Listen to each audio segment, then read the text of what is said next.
ये नाटक रचाईंदे अल्ताफ हुसैन साहब मुखातिब है। ये नाटक रचाईंदे लिकी जे वार करूं थई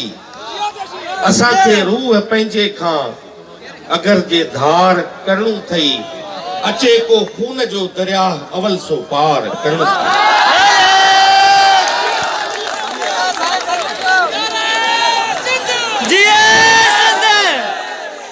लिखी तू वेह लंदन में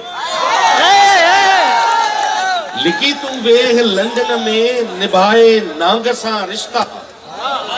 वडन तुंहिंजे सदिन खां जे कया पे नांग सां रिश्ता इहा ई सोच तुंहिंजी आ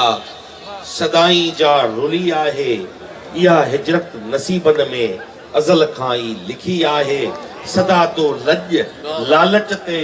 विकी आहे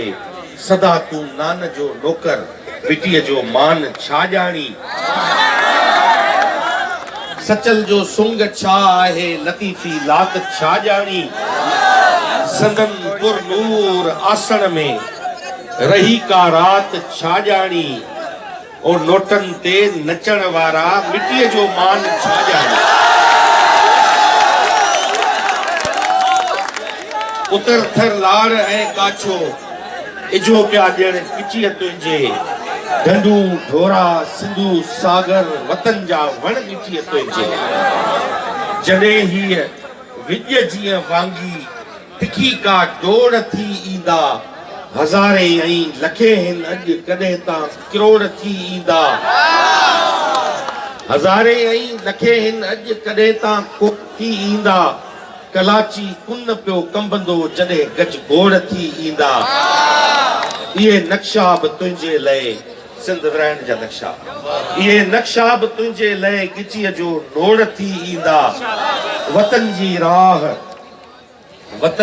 राह रेटे सां रेटो रत वतन जी राह रेटे सां खिली खेड़े सुमण वारा मिटीअ खे ॾेई मथां पंहिंजे वतन वेड़े सुमण वारा वतन में साह जिन जो आ वतन तिन लाइ बदन आहे वतन में साह जिन जो आ वतन तिन लाइ बदन आहे वतन ते जिन पढ़ियो कलमू वतन तिन लाइ कफन आहे असां लाइ सिंध वतन आहे तमाम वॾी महिरबानी साईं सरदार शाह ऐं मां थोरा थो आहियां अॼोके मुशाइरे जे सभिनी मौज़ूद शाइरनि जो तव्हां सभिनी जी तमामु घणी महिरबानी अॼु समय त 3 ॾींहं लाहौती मेले में पाण सभु गॾु हूंदासीं ऐं मुशाइरे खां पोइ ॿियूं केतिरियूं